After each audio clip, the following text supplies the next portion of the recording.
Hello everyone, good afternoon sa inyong lahat. Tayo po ay magpapa-change oil ngayon. Ito na ang pangalawang change oil sa record niya.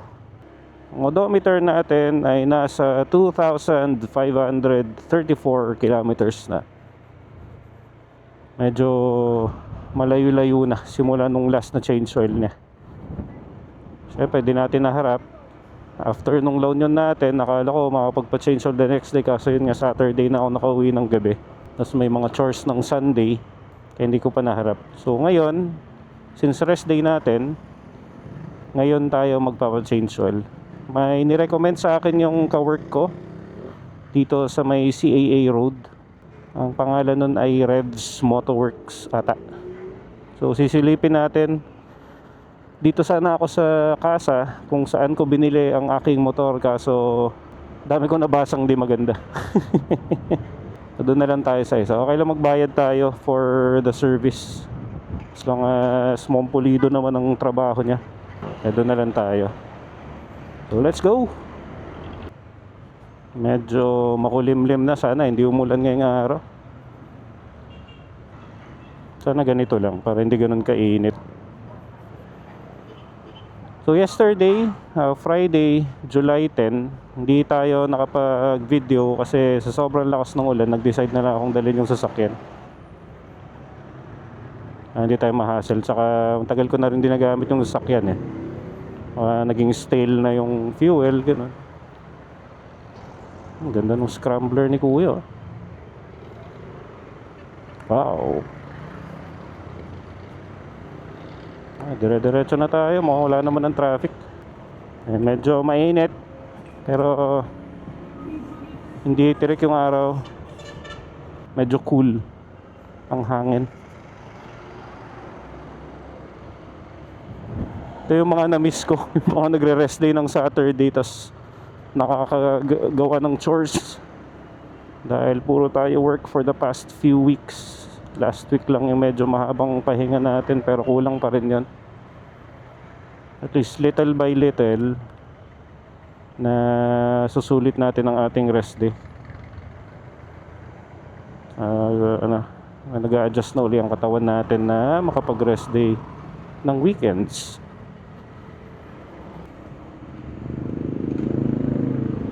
Kung napanood nyo yung learnings and realizations video ko dito, baka magdagdag tayo ng part 2 ng isang mas mahabang content list.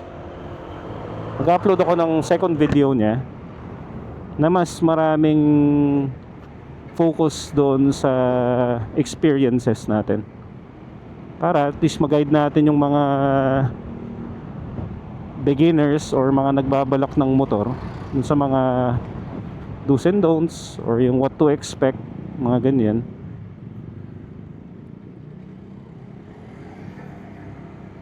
So may mga nag-chat sa akin na helpful daw yung guide na yon. Let's work on that one para mas may mag-guide tayo or mas may inputs tayo. Lakas ng hangin na tutulak ako patagilid.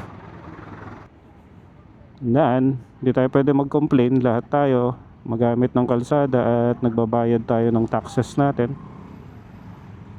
Hindi tayo dadaan dyan sa sidewalk kasi pang tao yan, obviously. Chill lang tayo. There's no need to be impatient kasi makakarating naman tayo sa pupuntahan natin. Nakaramdam na rin si Kuya Sir.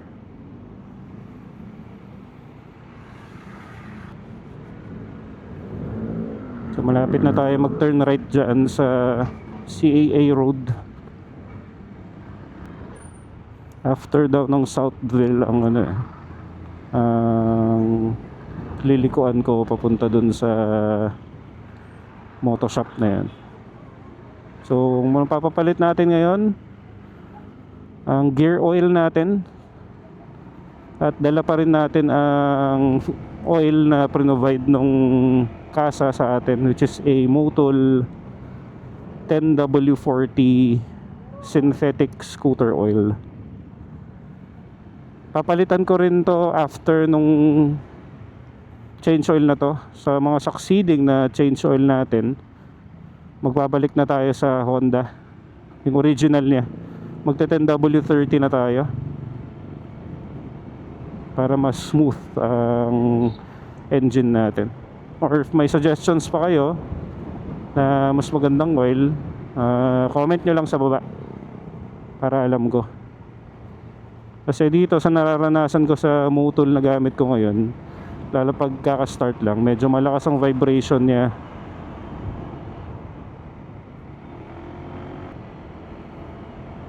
Ganda ng ganitong panahon, hindi ka babad sa araw.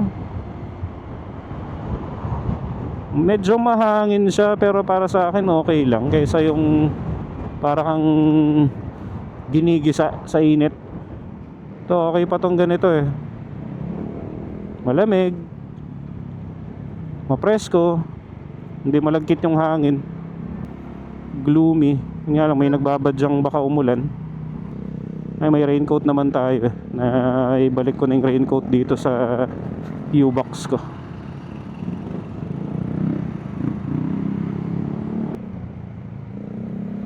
So sabi ni Google na in 200 meters na lang is magra-right turn na tayo. After ata nitong school, yung unang kanto na to, hindi ako nagkakamali. Dito nga, nakita ko na. A few meters away lang naman daw siya pagka turn right ko. Yan, so papasok na tayo sa right.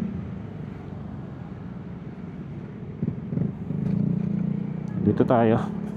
Sana nandito lang yan. So mag-slow down lang tayo kasi nandito siya sa left side eh. Nakita ko sa Google Maps, nasa may left. Ito, nakita ko na, malaki pala. Malaki yung signage niya. Ito, si Revs Motorworks. Sana open sila. Yan, papark muna tayo dito sa gilid. Dito tayo sa may kanto.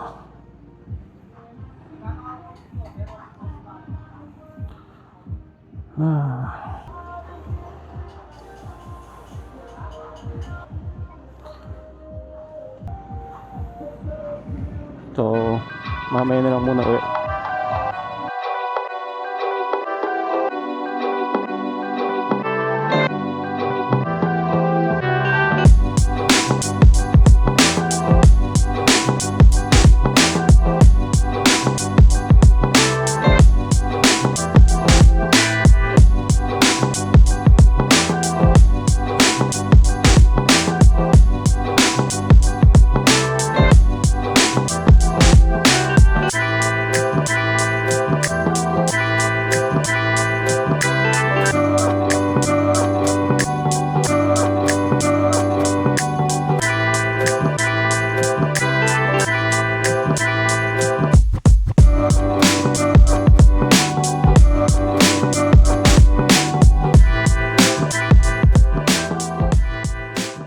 Tapos na ang ating change oil at napalitan na yung gear oil.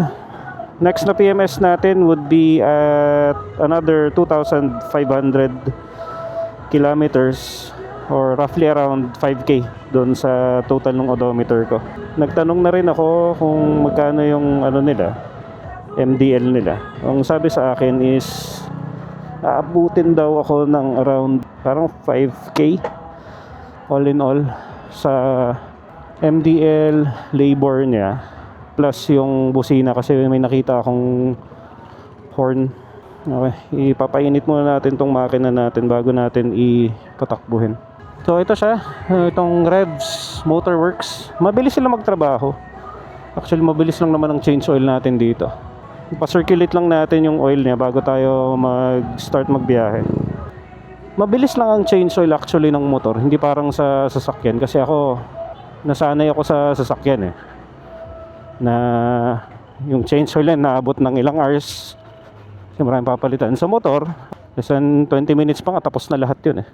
Mabilis magtrabaho pag sa motor, hindi siya ganun ka tagal. Ayun, So may errands na rin tayo na pag-utusan akong bumili ng fruits para sa anak ko. Ganap tayo ng avocado ngayon. Yun ang gusto nung gustong ibigay ng nanay. Ito, may bilihan ng prutas dito. Dito tayo magtitingin. Sana may Gcash sila kasi sa mga nakakilala sa akin, hindi ako nagdadala ng cash. Mukhang wala. Meron. Tanong natin. Wala daw avocado. So hinahanap ni Mrs. para kay baby ay avocado at grapes. Apparently walang avocado at grapes dito. Bilang lalaki, doon na tayo maghahanap sa pinakamalapit. Ito yung sinasabi kong convenience ng motor. Kasi hindi siya parang sa sasakyan na hassle ang paghahanap ng pwesto ng parking actually. Pero hindi siya parang sa motor. Ito may avocado sila. Kuha tayo. Ito natin kung may Gcash sila. So wala silang Gcash.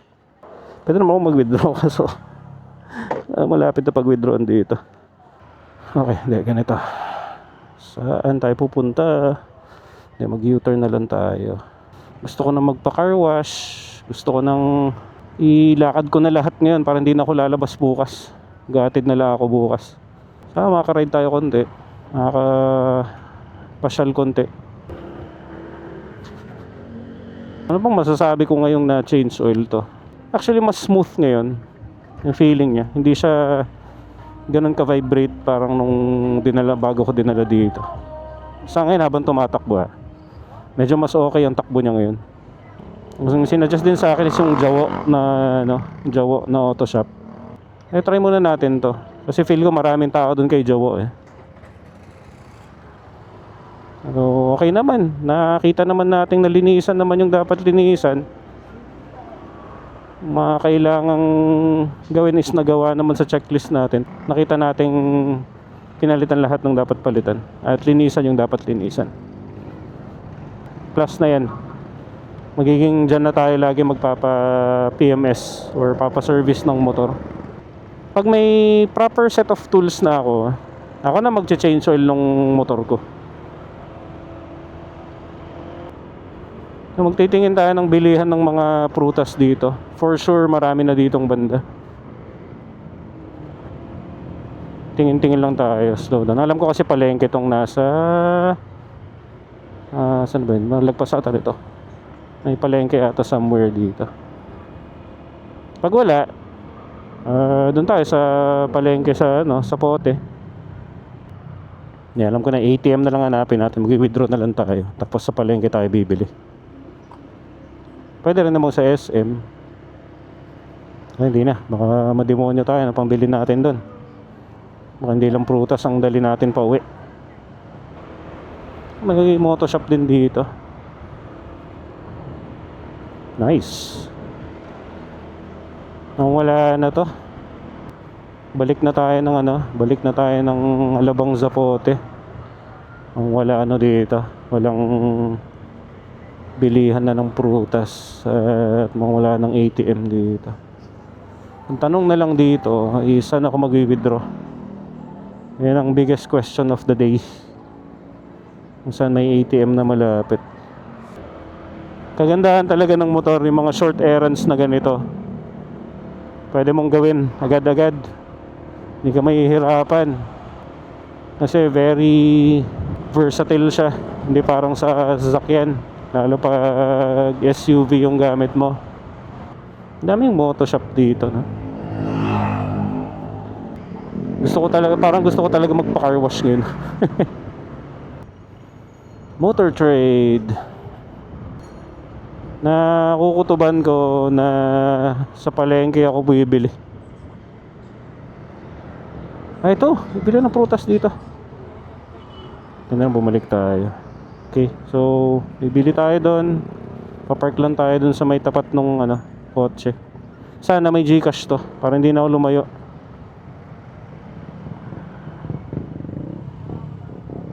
Puro saging lang ata benta ni ate. Tingnan natin. Puro saging lang ata to. Mukhang wala. Saan pa ba? Hanap na tayo dito. Maraming bilihan dito. Ito ulit. Try natin.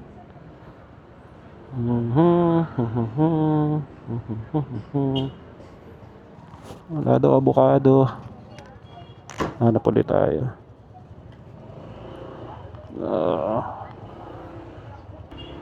The quest for avocado. Para tong yung ano, yung itag natin sa part 2 nung La Union trip natin. May mga random quest and adventures tayo.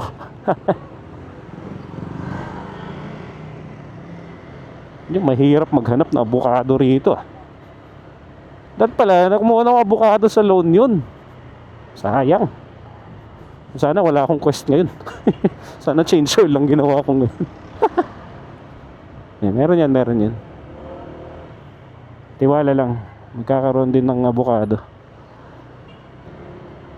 Pagdating natin sa dulo, wala pa. I-U-turn na tayo. Ito. Meron. Yay. Avocado. Sana meron. Umambon. Wala meron nga pero hindi pa hinog. As in wala pang malapit mahinog. Malapit na yung dulo nito, ang alam ko eh. Wala, mag-U-turn na tayo. Yan, kita ko na yung dulo pero tingin tayo ng mga prutas ulit. Sayang talaga yung sa avocado. Bibilin ko na sana lahat dun. Wala eh. Hilaw pa eh. Mukhang wala na. So teka, mag-set muna tayo ng goal natin ngayon. Mag-set muna tayo ng goal natin yun. Natawa na si Kuya. Ano yung bola niya. Set tayo ng goal. Maghanap tayo ng ATM para makapag-withdraw. So gagawin natin muna is magta-transfer muna tayo ng pera sa account para ma-withdraw natin. Withdraw lang tayo ng kahit yung tama lang pang pambili ng prutas.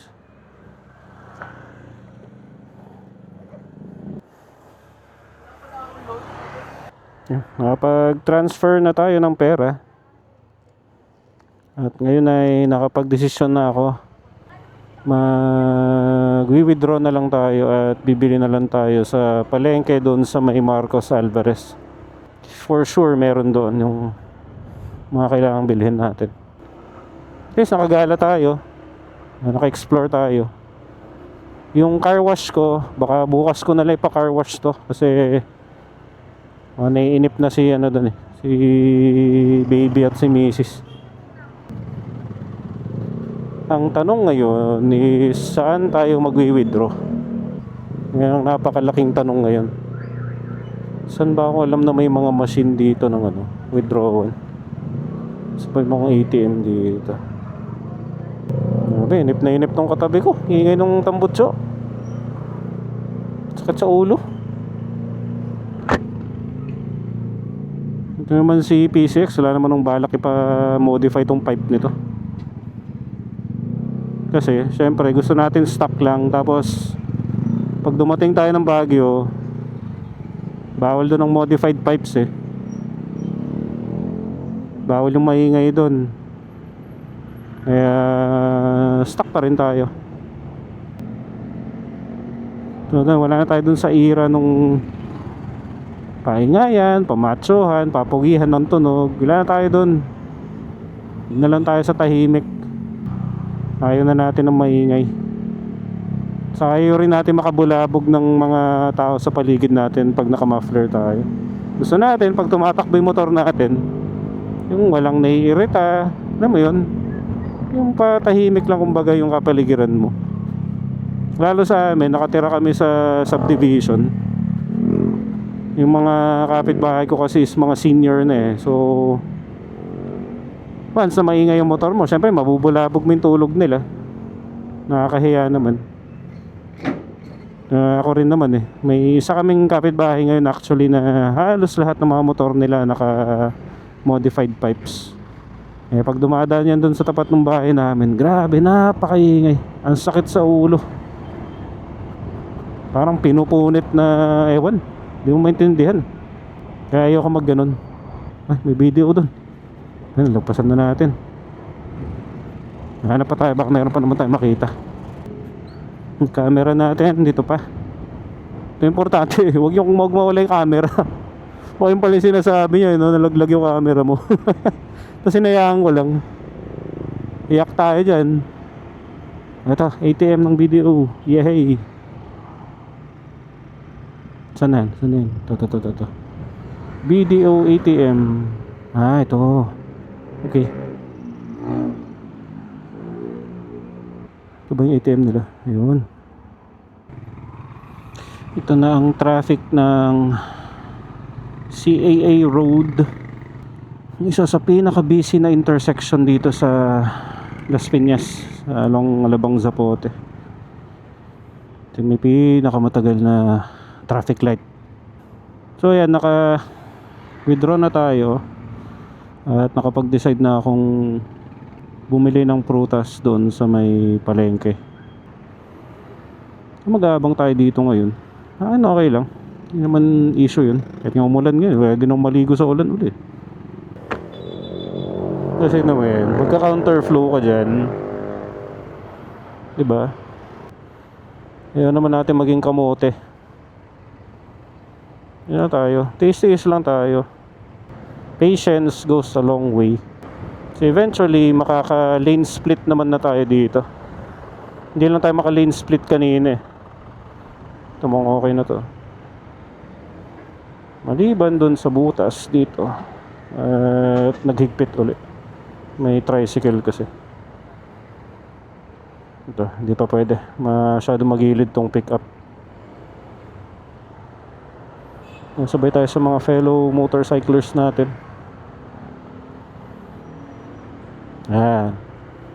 Ito, mas okay pa ako magsingit ditong banda. Kasi syempre, mas maluwang to eh. Number 1 rule, tingin sa diretso. Nakabahan ako dun. Ang tanong, saan tayo sisingit? Dito? Pwede ba? Hindi.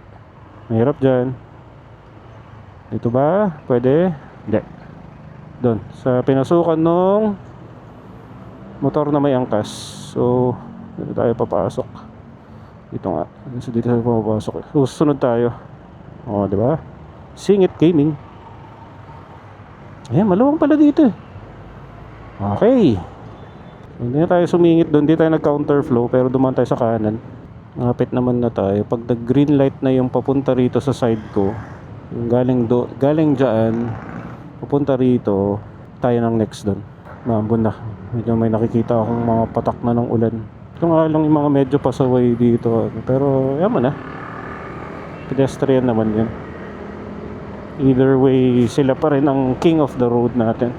Malakas ang kutob kung malakas ang buhos ng ulan nito. Mamaya. Medyo calm pa ngayon eh. Pero mamaya na ito. Naku. Nararamdaman ko na ang patak ng ulan sa aking mukha. Malapit na tayo sa palengke. Pag nagkotse pala ako, baka anong oras pa ako makarating sa pupuntahan ko. Finally! Nakaka-enjoy talaga magmotor pag mga ganitong nasisingitan mo ang traffic. Mambon, naramdaman ko na. Feel ko tumatama na sa lens ng camera ko yung yung patak ng tubig o yung ambon. Pwede naman na tayong dumiretso dito sa kanan. Actually pwede na nga naman pala. Doon na lang kasi hindi ko kabisado rito. Magkamali tayo dyan. Ito, dami avocado, daming prutas. Pero may pinagbibilan ako sa loob eh. Ang lakas na ng ulan. Sobrang lakas na. Medyo mahapdi na sa mata. Doon tayo sa silong ng puno magpa-park. Libre ba ako? Ito na tayo.